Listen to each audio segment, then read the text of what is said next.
Apple company के founder Steve jobs, जो कि एक ग्रेट बिजनेसमैन, ग्रेट विजनरी और एक ब्रिलियंट लीडर रह चुके हैं। कहते हैं कि किसी महापुरुष या ग्रेट लीडर को जानने का सर्वश्रेष्ठ उपाय है उन लोगों द्वारा लिखी किताबों को पढ़ा जाए या फिर उनके द्वारा दिए गए मोटिवेशनल स्पीचेस को सुना जाए।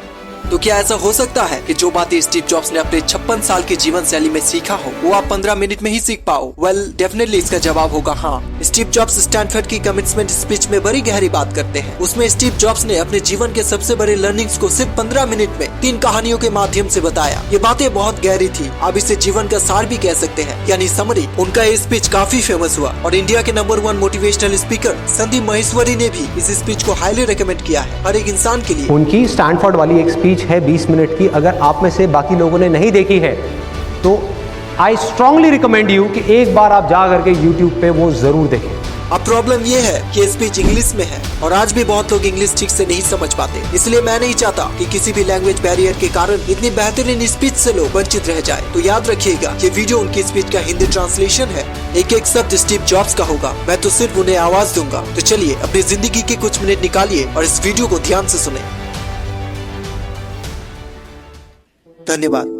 आज विश्व के सबसे बेहतरीन विश्वविद्यालय में से एक के दीक्षांत समारोह में उपस्थित होने पर मैं स्वयं को सम्मानित महसूस कर रहा हूँ। मैं आपको पहले एक सच बात बताना चाहता हूँ कि मैं कभी किसी कॉलेज से ग्रेजुएट नहीं हुआ और आज पहली बार मैं किसी कॉलेज ग्रेजुएशन समारोह के इतने नजदीक हूँ। आज मैं आपको अपने जीवन की 3 कहानियाँ सुनाना चाहता हूँ, इससे ज्यादा और कुछ नहीं, सिर्फ 3 कहानियाँ। तो मेरी पहली कहानी है डॉट्स कनेक्ट करने के विषय में। रीड कॉलेज में प्रवेश लेने के 6 महीने के अंदर ही मैंने पढ़ाई छोड़ दी, लेकिन मैं उसके 18 महीने बाद तक वह किसी तरह आता जाता रहा। तो प्रश्न ये उठता है कि मैंने कॉलेज क्यों छोड़ा। वास्तव में इसकी शुरुआत मेरे जन्म से पहले की है। मेरी जन्म देने वाली माता एक यंग अविवाहित ग्रेजुएट छात्री थी और वो मुझे किसी और को गोद लेने के लिए देना चाहती थी, किंतु उनकी यही इच्छा थी कि कोई कॉलेज ग्रेजुएट ही मुझे अडॉप्ट करे। इस प्रकार सब कुछ सेट था और मैं एक वकील और उसकी पत्नी द्वारा अडॉप्ट किया जाने वाला था कि अचानक उन्होंने अपना विचार बदल दिया और निर्णय लिया कि वास्तव में उनको एक लड़की चाहिए। इसलिए तब आधी रात को मेरे माता पिता, जो तब वेटिंग लिस्ट में थे, उनको कॉल करके बताया गया हमारे पास एक बेबी बॉय है, क्या आप उसे गोद लेना चाहेंगे? और उन्होंने तुरंत हाँ कर दी। बाद में मेरी जन्म देने वाली माता को पता चला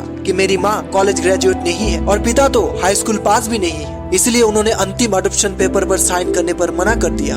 मुझे कॉलेज भेजने के वचन देने के कारण वो मान गई और इस प्रकार मेरी जिंदगी की शुरुआत कुछ इस तरह हुई और 17 वर्ष के बाद मैं कॉलेज गया। लेकिन गलती से मैंने स्टैनफोर्ड जैसा ही महंगा कॉलेज चुन लिया। मेरी वर्किंग क्लास माता पिता की सारी जमा पूंजी मेरी पढ़ाई पर खर्च होने लगी। 6 महीने बाद मुझे इस पढ़ाई का कोई महत्व नहीं दिखाई दिया। मुझे कोई आइडिया नहीं था कि मैं अपनी जिंदगी में क्या करना चाहता हूँ और कोई आइडिया नहीं था कि कॉलेज किस तरह मुझे इसमें मदद करेगा। और यहाँ मैं अपने माता पिता की जीवन भर की जमा पूंजी खर्च करता जा रहा था। इसलिए मैंने कॉलेज ड्रॉप आउट करने का निर्णय लिया और यही विचार किया, जो भी होगा अच्छा होगा। उस समय तो ये सब कुछ मेरे लिए बहुत डरावना था, लेकिन जब मैं बीते हुए समय में देखता हूँ तो मुझे लगता है ये मेरी जिंदगी का सबसे अच्छा निर्णय था। जैसे ही मैंने कॉलेज ड्रॉप आउट किया, मुझे जिन क्लासेस में इंटरेस्ट नहीं था तो मैंने उन्हें करना छोड़ दिया और मैं केवल अपनी इंटरेस्ट की क्लासेस को करने लगा। ये सब कुछ इतना आसान नहीं था। मेरे पास रहने के लिए कोई कमरा नहीं था, इसलिए मुझे दोस्तों के कमरे में फर्श पे सोना पड़ता था।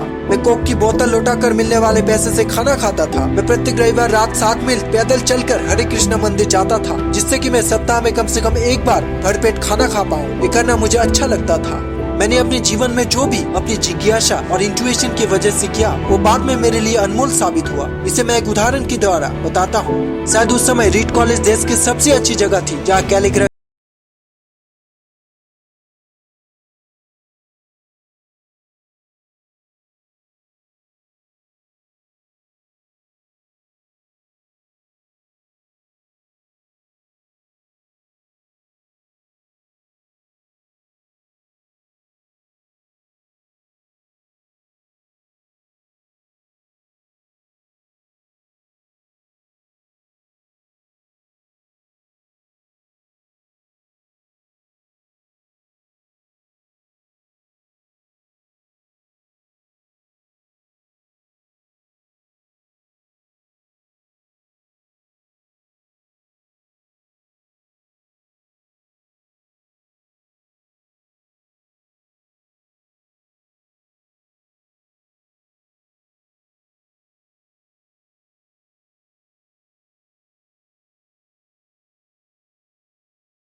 वो होते ही नहीं। अवश्य ही जब मैं कॉलेज में था तो भविष्य में देखकर इन डॉट्स को कनेक्ट करना असंभव था, लेकिन 10 साल बाद जब मैं बीते हुए समय में देखता हूँ तो सब कुछ बिल्कुल स्पष्ट नजर आता है।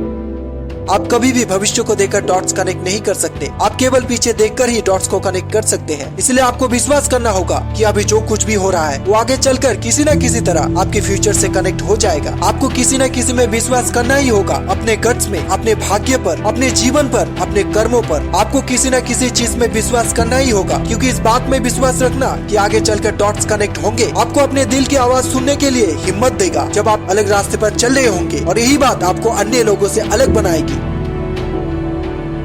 मेरी दूसरी कहानी लव और लॉस के विषय में है। मैं भाग्यशाली था, मैं जिस चीज से प्यार करता था वो मुझे जल्द ही मिल गई। वो सुन मैंने अपने पिता की गैरेज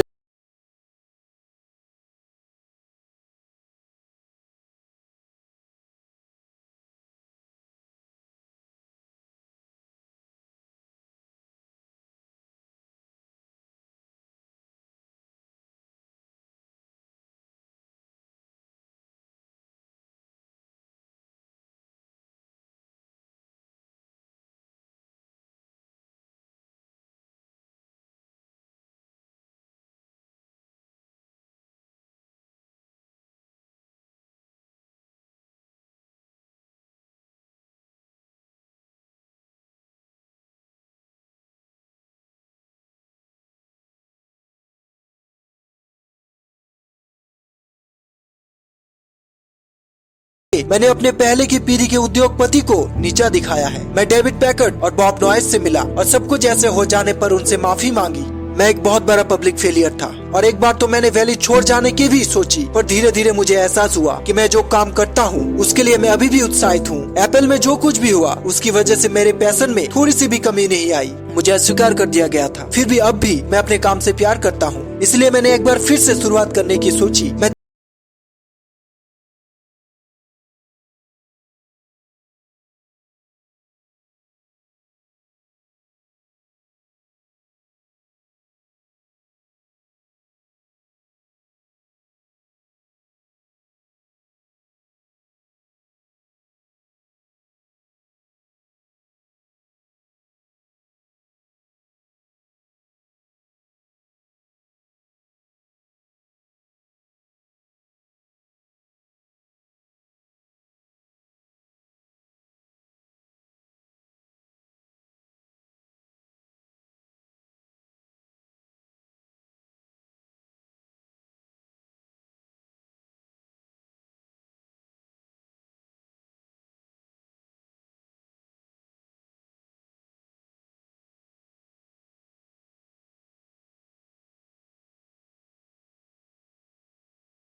30 साल से मैंने प्रत्येक सुबह उठकर शीशे में देखा है, स्वयं से एक ही सवाल किया है, अगर आज का दिन मेरे जिंदगी का अंतिम दिन होता तो क्या मैं आज वो करता जो मैं कर रहा हूँ। और जब भी लगातार कई दिनों तक उत्तर नहीं होता तो मैं समझ जाता कि कुछ बदलने की जरूरत है। इस बात को याद रखना कि मैं बहुत जल्दी मर जाऊंगा मुझे अपने जीवन के बड़े निर्णय लेने में सबसे ज्यादा मददगार होते हैं, क्योंकि जब एक बार मैं मृत्यु के बारे में सोचता हूँ तब सारी अपेक्षा, सारा गर्व, असफल होने का सारा डर, सब कुछ गायब हो जाता है और सिर्फ वही शेष रह जाता है जो वास्तव में महत्वपूर्ण है। इस बात को याद रखना कि एक दिन मरना है। किसी भी चीज को खोने के डर को दूर करने का सबसे अच्छा तरीका है। आप पहले से ही नग्न है, ऐसा कोई कारण नहीं कि आप अपने दिल की ना सुने। करीब 1 साल पहले ही मुझे पता चला कि मुझे कैंसर है। सुबह 7:30 बजे मेरा स्कैन हुआ, जिसमें साफ दिखाई दे रहा था कि मेरे पैंक्रियास में ट्यूमर है। मुझे तो जानकारी भी नहीं थी कि पैंक्रियास होता क्या है।